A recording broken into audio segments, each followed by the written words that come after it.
Let's start today by talking about this video. We're going to take a look at this video from Robert Reich. This video was put up 3 weeks ago, already has 43,000 views. Candy Cartel, how candy companies are cashing in. Look at all this candy. It might look like a lot of choices, but all the candy you see here is made by just 2 companies, Mars and Hershey. And since there's so little competition, they can easily get away with raising their prices. Yeah, they can easily just raise their prices. Did you know that the price of candy went up 14% in 2022 and another 13% in 2023? Some of that is due to higher costs. Yeah, some of it is due to higher costs. And if you guys missed it, he is citing CNBC as his source for these particular statistics, which I'll get into in a minute. But these 2 candy barons, they're candy barons, who make up about half of the chocolate market, So not the candy market, but the chocolate market, which is one subset of candy. Isn't that a little bit weaselly of Robert Reich to do? When analyzing candy prices, he then goes to one aspect of candy, chocolate, and then talks about how 2 companies control roughly 50% of the market, to say there's a lack of competition. Of course, he cites IBIS World 2023. From what I can tell, that source is paywalled, so I could not scrutinize it, but I tried looking into other sources on this topic to see which players are involved in making chocolates.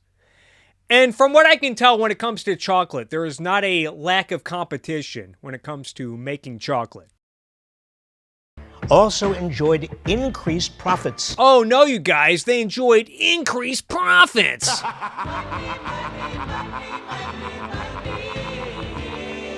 Yeah, we can't have companies making profits, not here in America.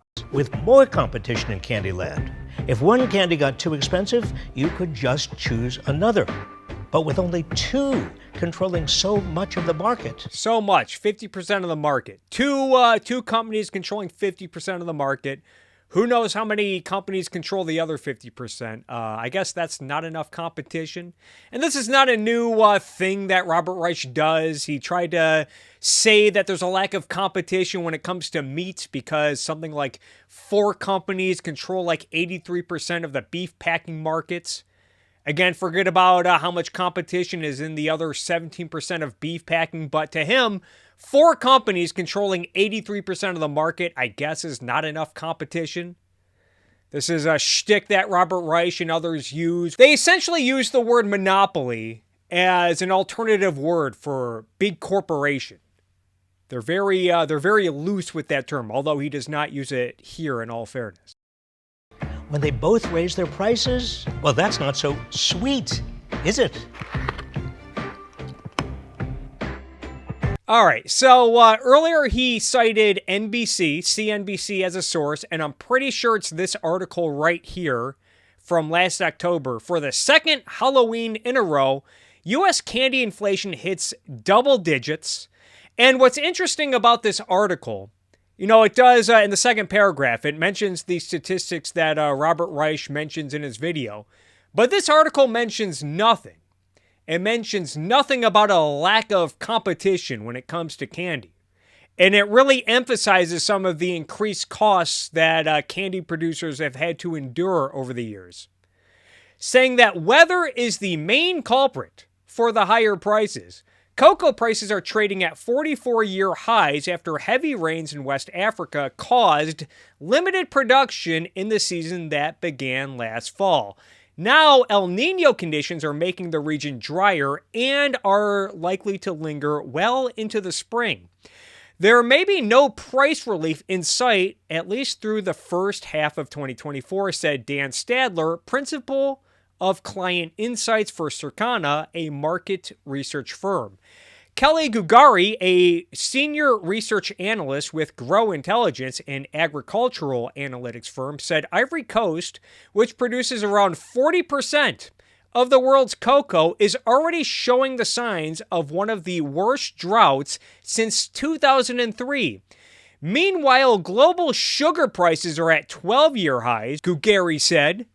India, the world's second largest sugar producer after Brazil, recently banned sugar exports for the first time in 7 years after monsoon rains hurt the upcoming harvest. Thailand's output is also down. Those costs, combined with increases for labor, packaging, and ingredients like peanuts, are pushing up prices for all kinds of candy. I find it interesting that Robert Reich chose to downplay these details in his video, instead choosing to focus entirely on corporate greed. And I imagine a reason why he wants to do this is because he wants to obfuscate the role that the trillions of added dollars during the COVID relief years might have played on inflationary prices. Because if you recall, back in July of 2021, Robert Reich, when he was cheerleading for these generous spending packages and adding trillions of new dollars to the economy, that's just not smart. He was trying to downplay inflation scares. He was essentially saying that inflation wasn't going to happen, that it was just a boogeyman of Republicans and big corporations. Inflation's not going to happen. And then, of course, inflation happened.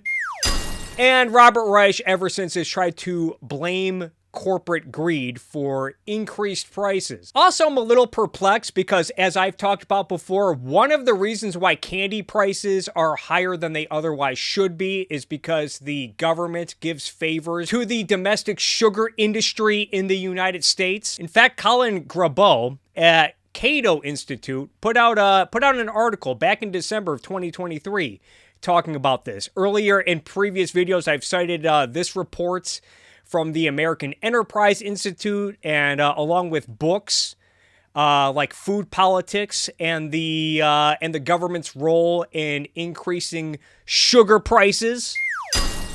But Colin Grabow talked about this just a few months ago, saying that despite these costs, candy makers are importing sugar at the sharply higher above-quota tariff rate to ensure sufficient supplies. Consumers, these firms say, will simply have to bear the added costs. We just found that it was better to pay more for sugar and pass it along to the consumer than to be completely out of sugar, said Kirk, chief executive officer of Dum Dum lollipop maker Spangler Candy Company. And there's a lot of other companies that I think thought the same thing. So right here, Robert Reich, there's a situation where Robert Reich could correctly make the case that a lack of competition, a competition from overseas, is resulting in higher prices when it comes to candy in the United States. Because after all, we cannot have competition from companies and farmers overseas because after all, jobs in the United States depend on it. Of course, this article also mentions how such policies have cost jobs elsewhere in the U.S. economy, saying, but sugar protectionism's harm goes beyond just paying more for lollipops. Factory closures and job losses are also possibilities should confectioners shift production abroad to escape U.S. sugar protectionism. In recent decades, numerous companies have packed up from Mexico and even Canada to obtain this critical ingredient at competitive prices. As the president of one firm such said, I just got tired of paying welfare to big sugar. So yeah, I find it odd that Robert Reich, he's not mentioning the weather conditions that are a result and other increased costs. He just sort of mentions it, just glosses over it, but really wants to focus on the corporate greed. It doesn't even mention a legitimate case of a lack of competition. I find that odd. I mean, this is Mr. Economics expert. But it's not just candy where we're seeing the impacts of inflation in the United States. The Wall Street Journal recently put out this article. As we can see, it has Cookie Monster. Nice big picture of Cookie Monster eating a cookie. And they did this because Cookie Monster decided to go on Twitter, as you can see right here, to talk about how much he hates shrinkflation, saying, "Me cookies are getting smaller."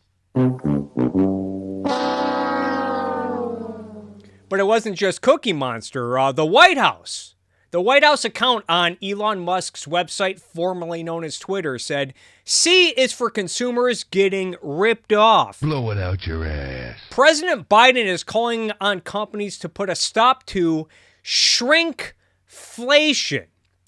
President Biden is calling on companies to put a stop to shrinkflation. And isn't this a little telling and amusing, considering that in 2022, President Biden and the Democrats in Congress passed what is called the Inflation Reduction Act.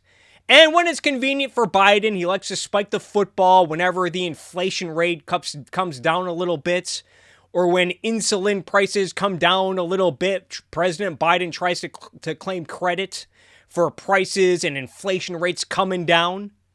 Yet, when we see more shrinkflation, which is not exactly a new phenomenon, this has been a thing that's been happening in America for decades, as far as I can tell. But I guess the Democrats, the economic planning Democrats, in their infinite wisdom, when they were drafting the Inflation Reduction Act, I guess they just forgot to consider the possibility of shrinkflation. Maybe they focus a little too much on trying to make the bill about climate change.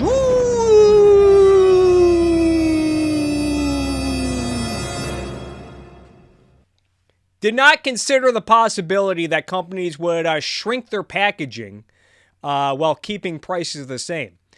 Senator Elizabeth Warren also chimed in on this, saying that her and Senator Bob Casey have a bill for that. Blow it out your ass. Yeah, Elizabeth Warren. I'm anticipating that any day now, Democrats and wannabe economic planners are going to start declaring stuff like candy and cookies and other junk foods and sweets a human right. No offense, but it sounds like some fucking commie gobbledygook. Not saying it's going to happen, but I would not rule it out, folks. But this article at one point mentions a report that was put out by Senator Bob Casey.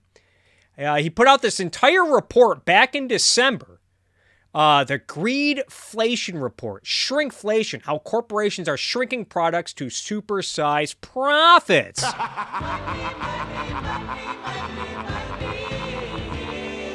And yeah, as you can see, he has plenty of examples of shrinkflation.